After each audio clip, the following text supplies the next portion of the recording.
नमस्कार दोस्तों, बहुत बहुत स्वागत है एक बार फिर से आप सभी का आपके अपने इस YouTube चैनल विधिटेरिया में। दोस्तों मैं हूं एडवोकेट मंजीत त्रिपाठी। दोस्तों आज के इस वीडियो में हम लोग बहुत ही इम्पॉर्टेंट बात करेंगे। बहुत सारे लोग का कमेंट यही रहता है कि सर मेरा लोन सेटलमेंट करना है तो मुझे कितना पैसा देना होगा, लोन सेटलमेंट में कितना पैसा देना होगा। हर बार यही क्वेश्चन आपके द्वारा पूछा जाता है। हमेशा आप लोग यही क्वेश्चन पूछते हैं कि सर मेरा आउटस्टैंडिंग 10 लाख रुपए है तो हमें अगर इसका सेटलमेंट कराना होगा तो कितना पैसा देना होगा। तो आज के इस वीडियो में हम लोग इसी बात पे चर्चा करेंगे।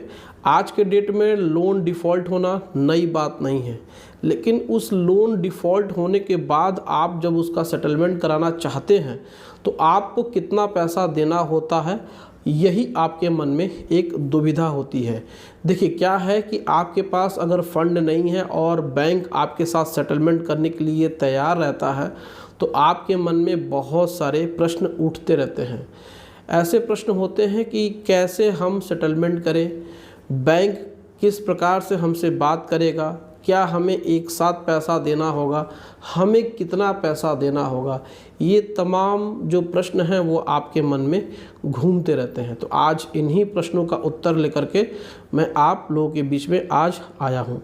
तो दोस्तों इस वीडियो को पूरा देखिए और अंत तक देखिए, यह वीडियो आपके बहुत ही काम की होने वाली है। दोस्तों देखिए, यदि आपका कोई भी लोन है, चाहे वो सिक्योर्ड हो या अनसिक्योर्ड लोन हो, अगर आपको उस लोन का सेटलमेंट कराना है और आप सोचते हैं कि उस लोन को कम से कम पैसे में सेटलमेंट कराएं, लेकिन बैंक ऐसे सिचुएशन में आपकी कोई भी मदद नहीं करता है। अगर बैंक कभी कभी आपसे कहता है कि अगर आपका 10 लाख का आउटस्टैंडिंग है तो आप कितना दे सकते हैं, तो आपके मन में यही प्रश्न होता है कि हम बैंक से किस प्रकार से बात करें, तो आप कितना देंगे कि आपका लोन सेटल्ड हो जाए। तो देखिए, आपका लोन जो पैसा है वह बैंक का पैसा है, ये बात तो आप सब जानते हैं। आप भी देना चाहते हैं बैंक का पैसा, मैं ये नहीं कह रहा हूँ कि आप बैंक का पैसा नहीं देना चाह रहे हैं, लेकिन आपके पास सफिशिएंट फंड नहीं है, आपके पास पैसा बिल्कुल भी नहीं है। अगर बैंक ने आपको सेटलमेंट के लिए मैसेज दिया है या फिर आपके घर पे कोई नोटिस भिजवाया है या फिर लोक अदालत का ही नोटिस भिजवाया है, तो आप चाहते हैं कि आपका कम से कम में सेटलमेंट हो, लेकिन आपके मन में कितना पैसा चल रहा है यह बैंक को नहीं पता है। बैंक ने तो आपको कह दिया कि हम सेटलमेंट के लिए तैयार हैं, तो फिर एक बैंक फिगर आपको बताता है, फिर बैंक आपसे पूछता है कि आप कितना पैसा देना चाहते हैं या फिर आप दे सकते हैं। तो देखिए यहाँ पे सबसे बड़ी प्रॉब्लम ये होती है कि अगर आपने अपने 10 लाख रुपए के लोन के आउटस्टैंडिंग से अगर आपने बैंक को कह दिया कि हम 7 लाख रुपए दे सकते हैं, हम 8 लाख रुपए दे सकते हैं, अपनी कैपेसिटी आपने बता दी, तो यहाँ पे आप सबसे बड़ी गलती करते हैं। अब आपका प्रश्न है कि हमें ऐसा क्यों नहीं करना चाहिए। ऐसा इसलिए नहीं करना चाहिए क्योंकि बैंक को पता चल जाता है कि आपके पास 7 से 8 लाख रुपए हैं, यानी कि 7 से 8 लाख रुपए आप बैंक को दे सकते हैं। तो बैंक क्या कहेगा कि ठीक है, ये 8 लाख रुपए हमें अभी दे दीजिए, हम आपको 6 महीने का समय दे देते हैं। जैसे ही वो 8 लाख रुपए का भुगतान आप करते हैं, बैंक आपके साथ फ्रॉड कर देता है, क्योंकि बैंक ने उस एवज में, यानी उस 8 लाख रुपए के एवज में कोई भी लिखित में आपको टाइम नहीं दिया है और न ही उसने ये कहा है कि हम आपके ऊपर जो भी लीगल एक्शंस ले रहे थे हम उसको ख़त्म कर देंगे।